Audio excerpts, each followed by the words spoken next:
Bom dia, gente. Então agora sim estamos ao vivo. Estava tentando pelo computador, não consegui. Coisas da internet e agora a gente começa.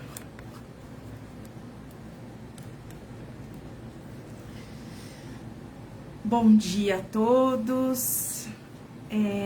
Espero que a gente tenha tido uma ótima semana, que a gente se viu na terça passada. E aí a gente começa um bate-papo hoje novamente, né? Então, vocês, para quem não me conhece, eu acho que a maioria que está comigo, a Cíntia tá aqui comigo. Se tava tentando pelo computador, não deu certo, aí fui pro celular mesmo. Então, Thaís, enfim, os amigos que vão chegando, sejam muito bem-vindos. E o papo de hoje, eu queria trazer algumas reflexões em torno dos transtornos emocionais, dos transtornos mentais, né? Infelizmente, são coisas que no nosso momento presente, né, no nosso cotidiano, atualmente, principalmente, é muito comum. São os transtornos. Ah, Silvia, bom dia. Seja bem-vinda, Janaína, enfim. E aí eu queria propor uma conversa em torno disso, né? Os transtornos que a gente percebe, que a gente tem observado hoje, né? Então, para quem está chegando hoje, eu sou psicóloga, tenho uma atuação clínica, eu atendo pacientes online, hoje por conta até da pandemia, totalmente online o meu trabalho.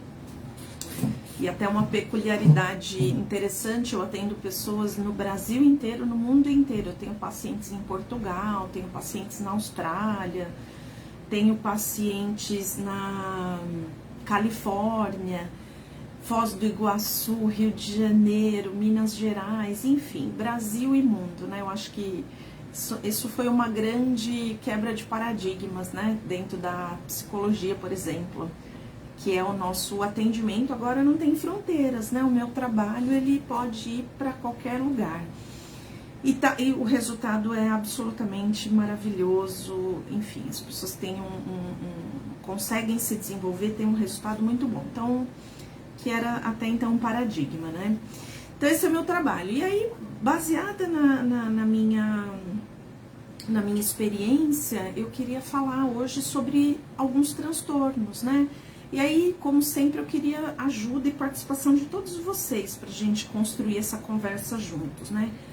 Quais transtornos, né, que a gente ouve falar e que tá muito, sempre esteve, sempre existiu os transtornos, mas agora, com o momento que a gente vive na humanidade, eles se agravaram muito. Eles, na verdade, eu falo que a pandemia, ela só pôs uma lente de aumento, né? Como se a gente pegasse uma lupa e desse foco a algumas coisas que estavam embaixo do tapete antes, né? Na nossa vida.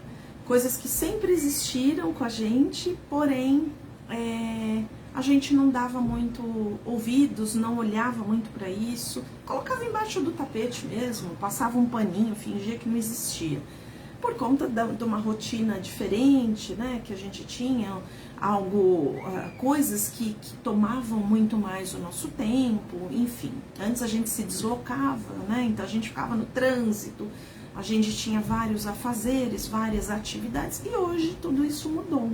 Grande parte está em home office, dentro de casa, né? Eu acho que hoje poucas pessoas podem se dar o luxo de sair, realmente só quem realmente necessita, porque a gente sabe que a gente está num momento muito crítico, né?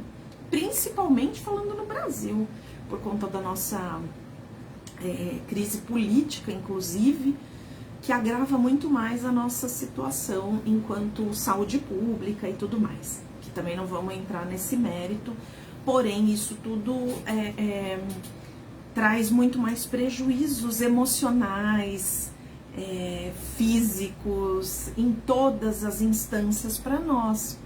E aí, pensando no momento que a gente vive, onde é que entram os transtornos? E o que são transtornos de personalidade? Quem sabe, quem poderia me ajudar? E aí participem, tragam as dúvidas, comentem, eu gosto dessa interação.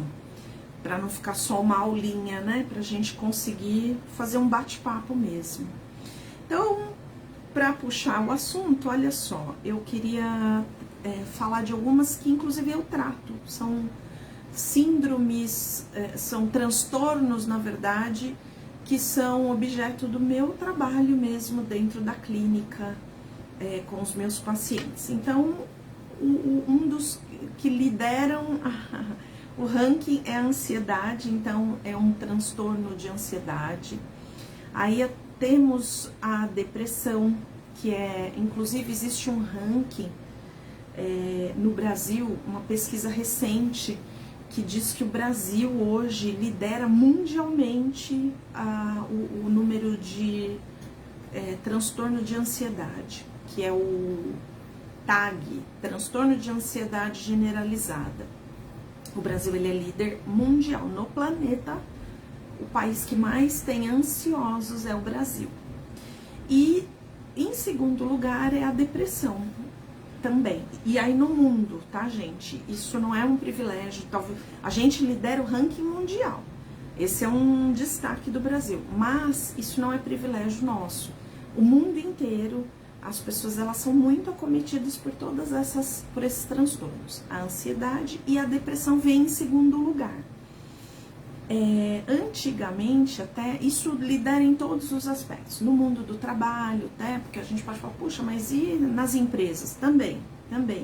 Antigamente as pessoas elas eram afastadas por lesões de esforço repetitivo. Não sei se alguém aqui é dessa época. Fulano tá afastado do trabalho por LER, né? Lesão de esforço repetitivo. Hoje não mais. Hoje o que lidera o ranking de afastamentos e a pessoa estar inapta ao trabalho são também os transtornos mentais, a depressão. E no trabalho existe muito também a síndrome, o transtorno de burnout. Burnout foi classificada recente no Código de Doenças. Até então ela era muito mascarada como se fosse uma depressão. E tem sintomas muito parecidos. Eu vou falar também do burnout. Porém, o detalhe é que o burnout, a causa é o excesso e o ambiente, né, estar inserido no trabalho, ok? E aí tem várias outras. Quem mais? A Cíntia já deu uma dica aí da ansiedade. A gente tem também uma síndrome, um transtorno da impostora. Vocês já ouviram falar? Síndrome de impostor, síndrome do pânico.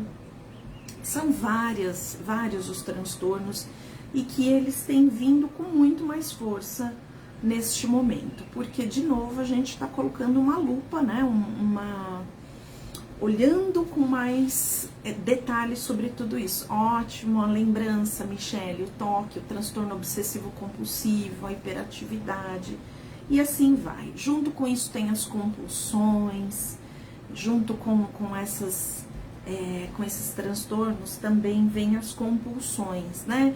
Que são, e que também elas tiveram uma lente de aumento muito grande com a pandemia.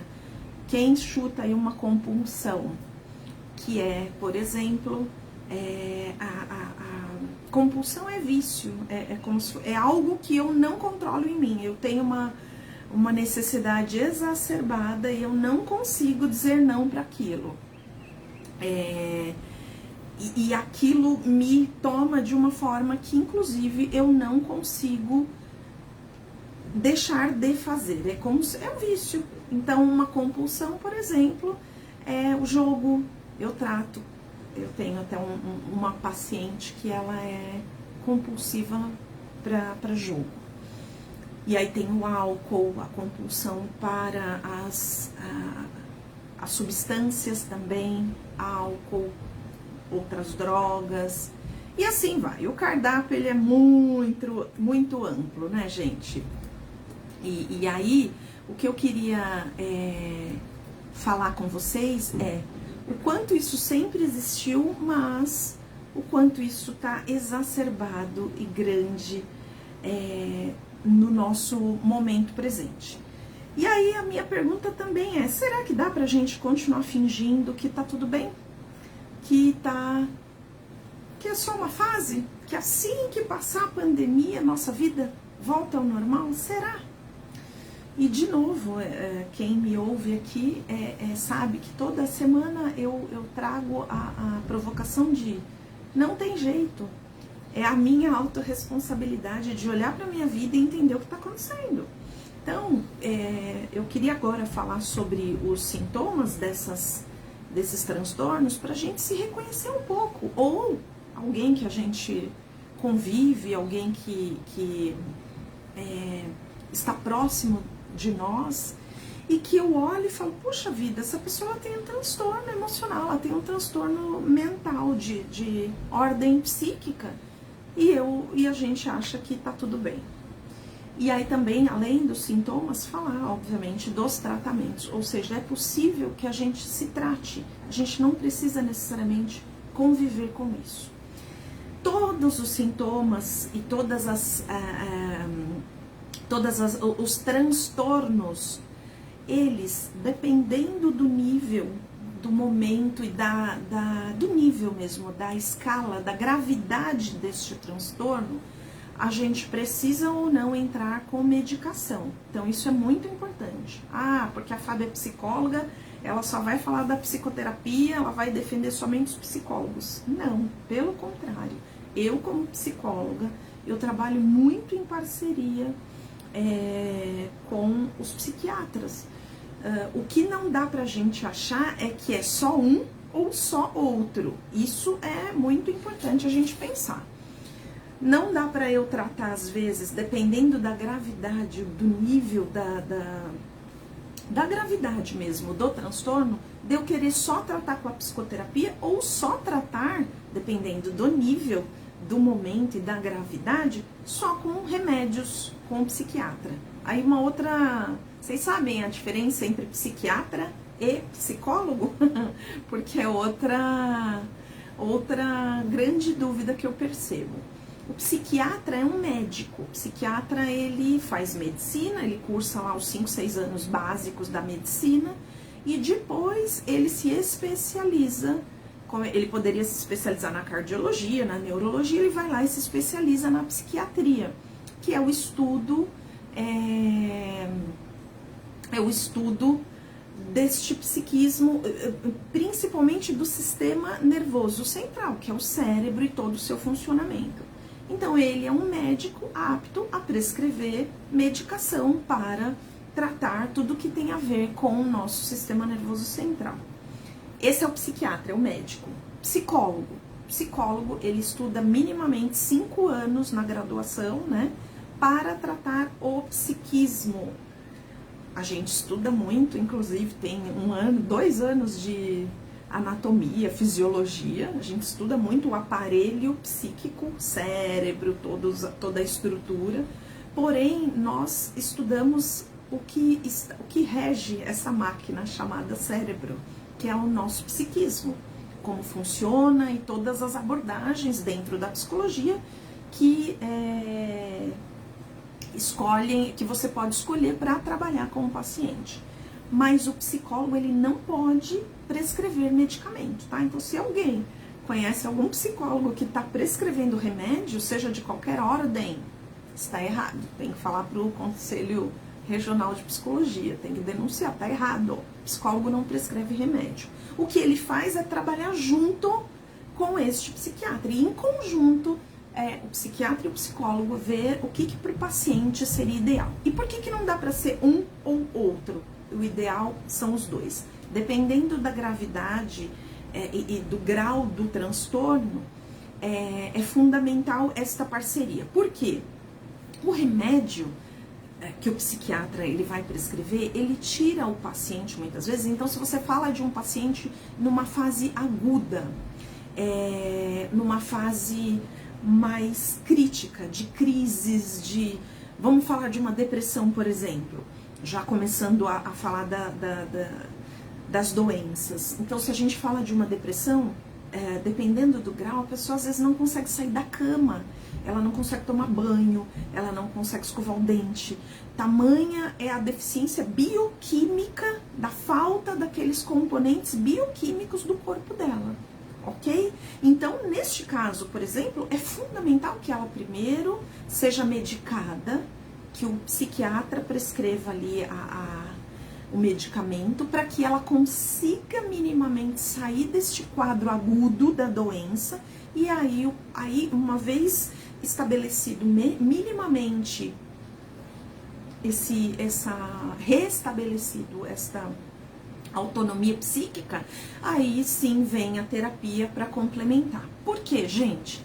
O medicamento, ele vai atuar no sintoma, né? Então, se a pessoa não tá naquela prostração, naquela inércia que a depressão deixa, ele tira a pessoa desse estado e traz a pessoa para ação, para um pouco mais lúcida, autônoma naquele momento. Mas a causa desta depressão, quem vai ajudar o paciente a entender é o psicólogo. E aí é onde eu falo que o trabalho é complementar. Porque eu trato o sintoma, vocês estão vendo, é fundamental, eu preciso tirar esse paciente dessa cama, por exemplo, porém, eu preciso, além do sintoma, manejar, porque o sintoma é fundamental, manejar, ajudar o paciente, mas é fundamental entender a causa, da onde vem isso na minha história de vida. Porque todo e qualquer sintoma nosso, do corpo físico, seja na manifestação das doenças, seja nos nossos comportamentos, nos nossos pensamentos, nos nossos sentimentos, tem uma causa lá atrás nas nossas necessidades emocionais da infância que não foram atendidas. Nós, como crianças, lá atrás, isso mesmo, né? Do momento da nossa gestação, né? Nosso pai e nossa mãe juntaram lá espermatozoide e óvulo, nos geraram a partir desse momento. As impressões colocadas em nós já dizem sobre a nossa história. Então, eu preciso olhar o que desde a minha origem, enquanto óvulo e espermatozoide, que virei um indivíduo, até a minha primeira, segunda infância, começo da minha adolescência, o que é que neste período da minha vida, como criança, porque nós não temos maturidade psíquica para entender e para lidar com aquele ambiente que a gente viveu lá atrás, o que é que neste período inicial da minha vida não foi atendido, que necessidade emocional minha que não foi atendida nesta casa, esses cuidadores que eu tive, que em geral é o nosso pai e a nossa mãe, em geral, né? Não é regra. O que é que faltou, ao meu ver, para essa criança, que gerou uma necessidade emocional que quando eu viro adulto, isso se transforma em sintoma. É a forma que eu vou me colocar no mundo. Tá confuso, gente? O que vocês acham disso que eu tô falando? Faz sentido minimamente ou não? E aí me ajudem. Então, se eu trato só com o remedinho lá do psiquiatra o meu transtorno, de novo, eu consigo sair, né? Eu consigo ter menos depressão, eu consigo ficar menos ansiosa, porém, lá na minha história eu não entendo o que é que causou, que necessidade emocional lá da minha criança que está desassistida, que ainda está desassistida. Só que aí, olha só, qual é o trabalho do psicólogo? Ele vai te ajudar a olhar lá atrás, o que essa criança precisa, que necessidade é essa que não foi suprida desta sua criança, e te ajudar a ressignificar o seu adulto. Porque o que a gente faz, né? Olha isso, gente, olha que coisa interessante. Nós não atualizamos o software. Eu brinco que a gente não atualiza o software. A gente, adulto, né? Nós, depois de adultos, a gente continua funcionando nas dores e nas necessidades, nas faltas que tivemos como crianças. A gente não entende que, como adulto, eu tenho outras possibilidades de responder o mundo e de interagir com as pessoas e de lidar com os meus problemas. Não, eu continuo como adulta agindo como a criança que olhou para lá, lá no comecinho da minha história, e entendeu que faltou amor, faltou atenção, faltou aceitação. A gente não sabe, né? Porque a gente precisa pesquisar nossa história. Às vezes eu tive... então, Fábio, a culpa é toda do meu pai e da minha mãe? Sim e não. Porque olha só, quem é pai, quem é mãe sabe. Os pais, eles fazem aquilo que eles sabem. Não tem manual, né? Não tem um tutorial no YouTube ensinando a ser pai ou ser mãe, não é verdade? Então, os pais da gente, muito provavelmente, reproduzem aquilo que fizeram com eles.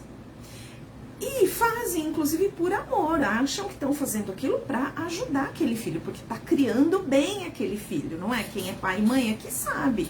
Faz aquilo dizendo, não, isso é o melhor para o meu filho, eu preciso ensinar ele. Mas achar que você está criando o teu filho, agindo do jeito que você está agindo, não significa que você está acertando. Pai e mãe erram, e erram muito feio, vocês sabem. Tem pai e mãe, e isso é do humano, né? Então não é privilégio, porque tem pai e mãe que é perfeito. Não existe. Aliás, neste planetinha não tem ninguém que acerta em tudo. Todo mundo, o Dalai Lama erra. Eu gosto de usar esses exemplos, porque parece que tem gente que é melhor que nós. Que o pai e a mãe do Dalai Lama foram melhores. Não. O pai e a mãe da Madre Teresa, não. Neste planeta de provas e expiações, todos erramos, né? Inclusive os pais. Porém, eles fazem o que sabem. Acertam? Acertam. Porque também a gente tem muita coisa boa, né, gente? A gente não chegou onde chegou só também com as nossas crenças limitantes, com os nossos traumas. A gente chegou também onde chegamos por muitas coisas boas que esse pai e essa mãe de alguma forma nos trouxeram. Mas os pais erram muito também. E aí, quando a gente é pequeno, a gente olha para esse ambiente e fala, faltou aprovação, faltou amor, faltou... que mais, gente? Faltou, talvez, apoio, faltou reconhecimento, acho que eu já falei, né? Enfim, faltou... validação, dizer o quanto eu sou importante naquela casa, enfim, uma série de coisas que eu, como criança, posso ter olhado para esse pai e para essa mãe e falado, puxa vida, meu pai não me ama, meu pai não, minha mãe não me aceita, minha mãe quer sempre mais, exige mais de mim. Às vezes eu vim de uma casa muito rígida, de uma família muito rígida, às vezes eu vim de uma casa que me negligenciou, que não é tão rígida, mas que eu era como se fosse uma criança invisível. Conheço vários adultos que foram crianças invisíveis dentro do lar, ou porque tinham muitos irmãos, ou porque de fato esse pai e essa mãe estavam mais preocupados em trabalhar. E olha só, tá certo, tá errado? Não tem, né, gente? Porque os pais estavam ali suprindo outras necessidades. E no final a criança lê aquele ambiente achando que ela não é amada porque ela não tem atenção. Olha isso, né? Resultado, fato é que quando a gente vira adulto, eu posso ressignificar e dar respostas mais funcionais, acionar o meu adulto saudável, né? Olhar para esta criança machucadinha, ressignificar com ela a abordagem que eu trabalho, que é a TCC, né, a cognitivo-comportamental e a terapia dos esquemas. Eu, como terapeuta, ajudo o meu paciente a reparar as dores dessa criança machucada, né, dessa criança debilitada, essa criança que faltou para ela lá, e compor um adulto para que essa criança suprida, amada, reconhecida, acolhida, consiga acionar um adulto saudável hoje. Mas, por que eu preciso me conhecer? Por que eu preciso da terapia, por exemplo? Porque senão eu deprimo, né? Eu deixo vir uma depressão porque eu não suporto aquilo que eu vivenciei lá atrás. Lembra? Esse ego infantilizado, ele não dá conta muitas vezes. E aí o meu adulto sofre. Então eu sou um adulto agindo na minha vida adulta, mãe de filhos, né? Às vezes um homem já formado, pai, um gerente, um diretor, um CEO de empresa, mas atuando nas dores e nas faltas da minha criança que não teve, né, as necessidades atendidas. E aí eu posso, inclusive, quando eu não olho para estas dores, quando eu não reparo esses machucados emocionais lá da criança, eu adoeço nos meus pensamentos, adoeço nos meus sentimentos, os meus comportamentos, que são reflexo, né, do que eu sinto e do que eu penso, são tóxicos, ruins para mim e para o mundo e para as pessoas que eu convivo. E aí, de alguma forma, a minha fisiologia vai gritar. Ou seja, o meu corpo vai responder também a essa disfunção toda dessa criança. Olha isso, gente. Vocês estão me acompanhando ou tá muito pirante o papo? O que vocês estão achando? Olha isso. E aí eu entro numa depressão, eu entro num pânico, eu entro numa ansiedade, eu entro em todas essas que vocês deram exemplo aí me ajudando. Faz sentido? Então percebem? Ah, Fábio, então toda doença, todo transtorno mental tem fundo lá na criança? Eu diria que grande parte. Claro que tem alguma. Ah, Fábio, mas eu venho de uma família que todo mundo é depressivo. Então, será que não é hereditário e você tá querendo puxar a sardinha só para as questões emocionais? Então, é verdade. Tem sim um fator genético? Claro que tem. Mas como é que eu, por exemplo, falo, eu gosto desse exemplo. Tá bom, tem o fator genético. Então eu nasci numa família onde minha avó foi depressiva, minha mãe tem depressão, e aí eu olho e falo, puxa, vou ter depressão, porque a genética está, né, me obrigando a, né? Só que como que eu explico que dentro da genética da minha família, eu posso ter depressão e minha irmã ou meu irmão não? Por que na genética escolheu bem eu? Percebem? Então, claro que existe sim um componente genético, mas isso não nos determina. É igual câncer. Todo mundo fala, ai, porque minha mãe teve câncer de mama, minha bisavó teve câncer de mama, a minha avó, minha mãe, eu vou ter. Será? Vocês sabiam que, por exemplo, o câncer, isso é comprovado cientificamente. O câncer, por exemplo, o menor fator pré-determinante do câncer é o genético. O menor.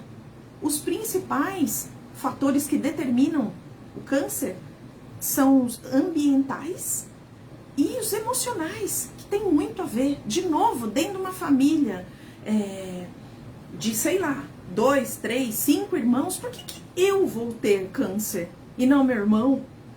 Porque depende muito desse psiquismo, das minhas crenças nucleares. De novo, daquilo que eu não olho e não trato lá da minha infância.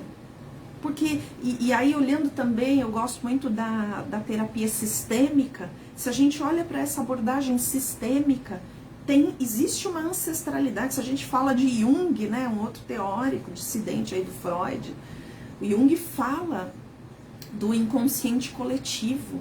A sistêmica fala o quanto a gente traz hereditariedade, né? Então, se a minha avó teve o câncer, é quase que uma lealdade invisível.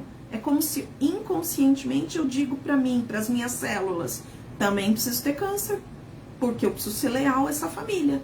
Minha bisavó teve, minha avó teve, minha mãe teve, preciso ter. E aí, olha isso, emocionalmente, eu trago também para mim este câncer, essa hereditariedade, esta lealdade invisível da minha família. Tá muito piorou, gente, pirei mais, né? Fábio, como assim? Você tá falando que eu trago câncer para mim, a depressão para mim, e ainda trago e tem a ver com a minha hereditariedade. Que coisa é essa? Quase que eu falo um palavrão, gente. Que porra é essa de como é que é? Lealdade invisível. Pois é exatamente isso. Isso tudo para dizer que, tá bom, Fábio, você tá mostrando um monte de questões aí, né? Você tá dizendo que eu posso atrair as doenças, que todos esses transtornos também eu de alguma forma trago, acabo trazendo pela lealdade invisível, se eu não cuidar, e aí, o que eu faço? Então, a grande questão aqui é, se eu não me conheço, se eu não mergulho num autoconhecimento, se eu simplesmente negligencio tudo o que acontece na minha vida e fico culpando, né, a pandemia, culpando o marido, a esposa, os filhos, a situação do país, e não entendo o que é que na minha história eu preciso ressignificar, eu tenho grandes chances, de fato, de ser uma vítima de tudo isso, dessa hereditariedade, dessas lealdades invisíveis da minha família, dessa história pregressa lá das minhas origens, que pode não ter sido muito fáceis mesmo, porque a gente sabe, né, gente? Quem é que, bem difícil, né? Quem é que viveu um mar de rosas dentro lá dos nossos lares? A gente sabe, né? O núcleo familiar é o grande lugar das provas e expiações. Então, em geral, todos nós, em graus diferentes, em momentos diferentes, mas todos nós tivemos aí situações bastante desafiadoras dentro da nossa casa, né? Dentro do nosso lar, lá com o nosso pai, com a nossa mãe, com nossos irmãos. Que é daí que começa tudo, né, gente? Então, será que não tá na hora de eu começar a olhar um pouco o que é que essa história reverbera, ressoa hoje na minha saúde? Por que é que eu tenho ansiedade? Então, olha só, como que é a diferença, como é a diferença entre a ansiedade normal e o transtorno de ansiedade, né?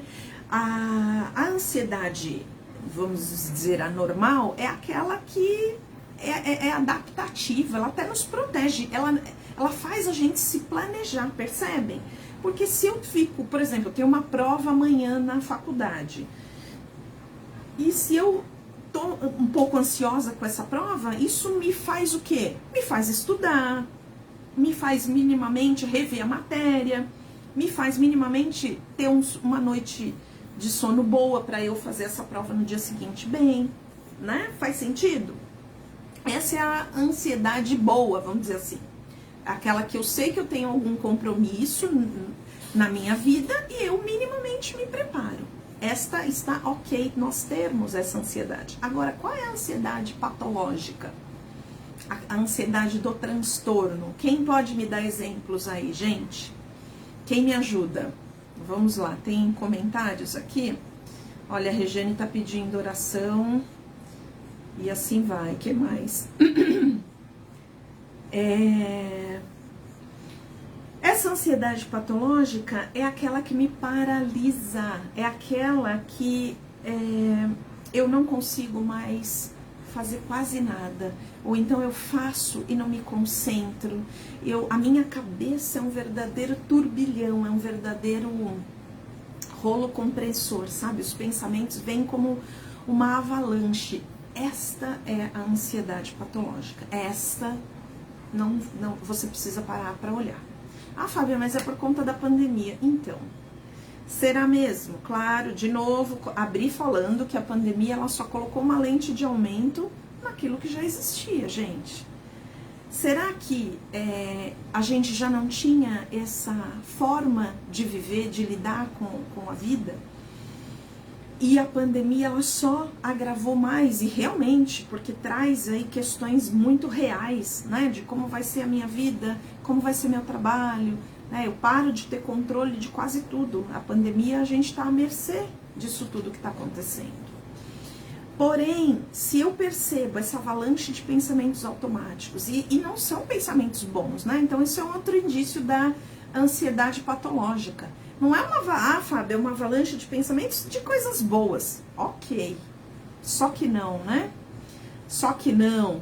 A gente percebe aquela avalanche de pensamentos negativos, intrusivos, o tempo todo me destruindo, me fazendo me sentir muito mal, ter muito medo. E aí, tudo que eu penso, vocês já repararam que eu automaticamente eu conecto com o meu sentir, com as minhas emoções?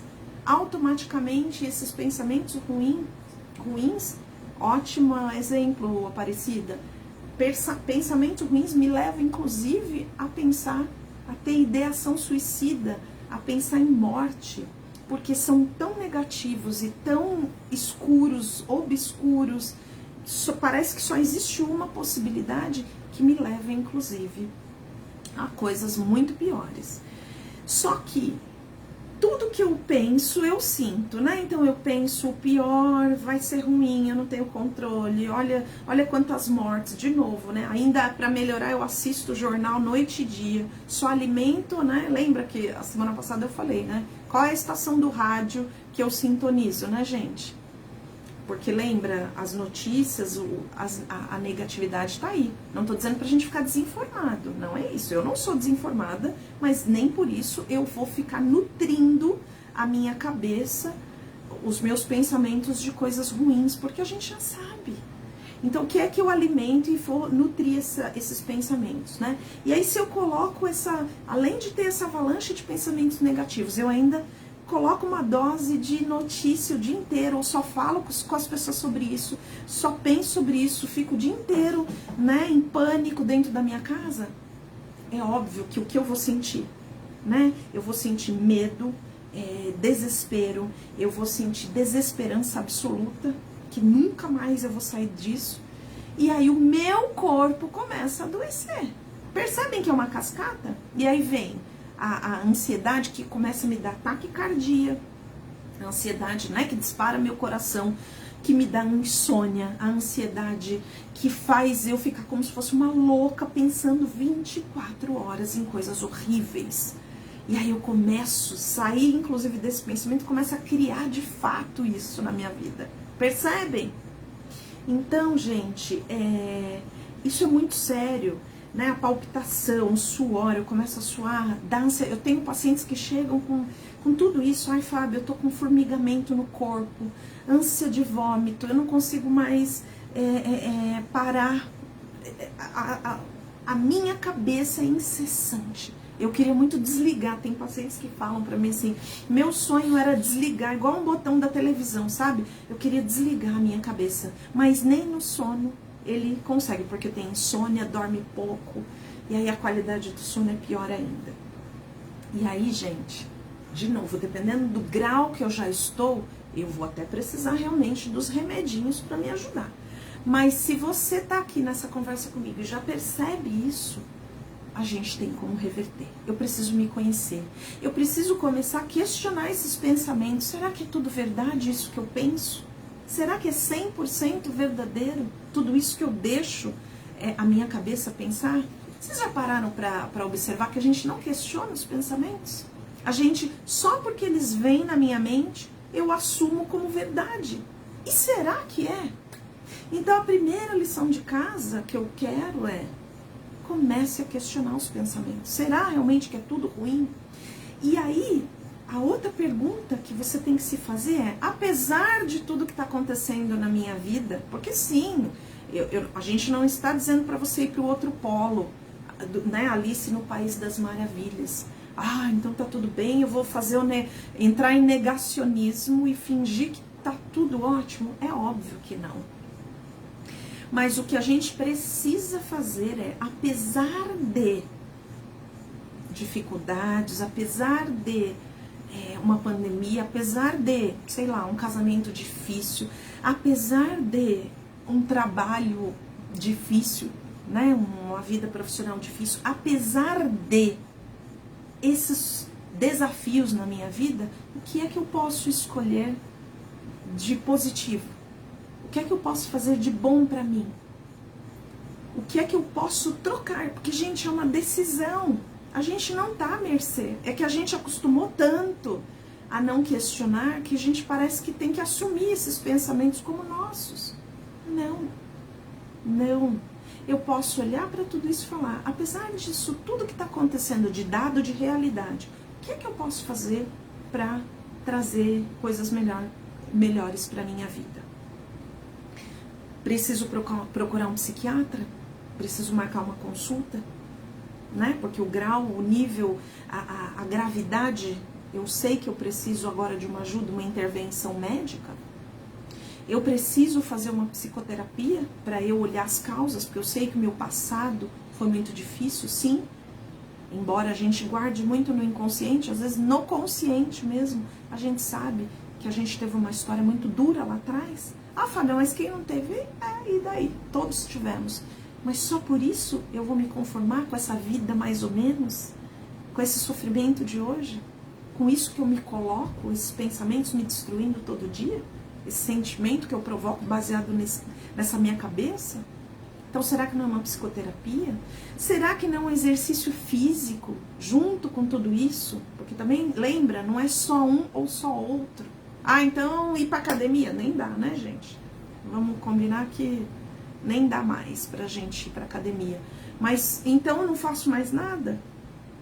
Não vou dar uma volta no quarteirão sozinho? Buscar uma meditação, buscar a oração, o meu religar com Deus, não interessa a minha religião, não precisa crachar, não interessa. A gente sabe que a gente tem um telefone direto com Deus, ou com aquilo que eu acredito, pode não chamar de Deus, posso chamar de qualquer outra coisa, mas será que no momento de eu trazer a minha transcendência, olhar para algo além somente da minha matéria e usar essa energia a meu favor? Então, meditação, exercício físico, yoga, buscar conversas e pessoas saudáveis. Porque se eu sei que aquele meu amigo, aquele meu parente, aquela pessoa que só fala em desgraça, só chora, será que no momento de eu cercear e falar, opa, obrigada, agora não dá mais, porque senão eu vou me afundar pior que ele. Então, são essas coisas que eu acho que a gente precisa olhar, né? Depois, a semana que vem, eu falo mais sobre a depressão, porque a depressão, vocês sabiam que a depressão, ela tem grau leve, como todos os transtornos, né? Leve, moderado e grave, e o que vai determinar se é uma depressão leve, moderada e grave, como também na ansiedade, no pânico e em todos os outros transtornos, é a intensidade do sintoma. Então, olha isso, tem mais de 8 tipos de depressão. Vocês sabiam que existe a depressão sorridente? Olha isso. Então, vamos fazer a semana que vem uma conversa só sobre depressão, que eu acho que vale a pena, porque infelizmente ela é muito comum, muito mais até do que a gente imagina. Mas, de novo, primeira, até pra gente já se entrando nos finalmente, né, já se despedindo, para essa semana, a lição de casa é: o que é que eu tenho feito para olhar de verdade para minha criança machucada? Olhar e encarar de verdade a minha história e perceber que eu preciso fazer coisas por mim. Olhar de uma vez por todas e parar de ficar fingindo que tá fora e parar de continuar colocando embaixo do tapete a sujeira e abrir esse tapete e falar, peraí, deixa eu ver o que tá aqui, que não tá legal. É o meu casamento? Começa pelos seus resultados na sua vida. Olha para os seus resultados. É seu casamento que não tá legal? A sua relação com seus filhos? É o seu lado espiritual? É a sua questão da saúde? É a sua saúde gritando? O que é que não vai bem? Começa a fazer essa checagem em você para que você esteja no comando. E você determine, porque de novo, gente, é escolha. Nós parece que somos reféns, mas nós não somos reféns de nada. Ah, Fábio, você não sabe o que eu vivo. Independente, pode ser um desafio muito intenso. Eu não estou minimizando a dor de ninguém aqui. Pelo contrário, como psicóloga, o tempo todo eu só trabalho porque eu tenho empatia. Como psicóloga, eu preciso calçar o sapato do meu paciente, eu preciso saber exatamente o que ele sente para eu entender. Eu tenho que ter essa empatia, esse rapport, essa sintonia com o meu paciente. Aliás, isso é fruto, inclusive, do tratamento. A minha empatia vai ajudá-lo a conseguir ver novas possibilidades. Mas não é porque esse desafio que eu enfrento hoje é tão grande, ao meu ver, ou é tão difícil, que eu preciso me resignar e me render como vítima dessa vida que eu levo, tá? Faz sentido, gente? Veja se faz sentido, pensem sobre isso essa semana e me falem e vamos trocar mais a semana que vem. O que eu queria propor eu tenho todas as redes sociais, Instagram, o próprio Facebook, né, Fábia Lima, LinkedIn, enfim, canal no YouTube, meu site, né, www.fabialima.com.br. Falem para mim no decorrer dessa semana o que vocês gostariam que a gente conversasse mais na próxima terça, porque nós temos aqui esse espaço, né? Toda terça-feira das 10 às 11. Tragam sugestões do que para você hoje é o maior desafio e que, portanto, seria legal a gente conversar mais a semana que vem. Ficou pendente falar mais sobre a depressão, então esse já é um assunto que a gente pode levar para a próxima semana. Mas, por favor, interajam comigo pelos canais e a gente, então, volta a conversar com mais detalhes ainda sobre aquilo que vocês têm interesse também, tá bom? Então, acho que é isso, gente. Leandro, Aparecida, Regiane, Cíntia, Silvia, enfim, amigos queridos que ficaram aqui comigo ao longo dessa uma horinha, Beatriz, enfim, estejam todos convidados para terça que vem, para que a gente então volte a refletir e, enfim, de alguma forma que eu possa ajudá-los empaticamente, né, nessa busca deste se conhecer, desse autoconhecimento, da autorresponsabilidade, de assumir mesmo o nosso papel nessa vida, gente, porque não tem escolha. A gente pode até querer fingir, né, se fingir de morto, se querer se isentar, dar de vítima, ou achar que, eu não posso fazer nada. Mas não, tudo isso é escolha, a gente todos os dias pode escolher sim, fazer tudo diferente, né? É fácil? Claro que não, gente, é lógico que não é fácil. Todo dia eu travo uma batalha comigo mesma, né? De olhar e falar, puxa vida, o que eu posso fazer hoje para trazer a minha criança saudável, para que eu seja uma adulta saudável? O que eu tenho que olhar? Puxa, mas sem eu perceber, eu tô cometendo de novo os mesmos erros, ok. Mas qual é a escolha que eu posso fazer hoje por mim?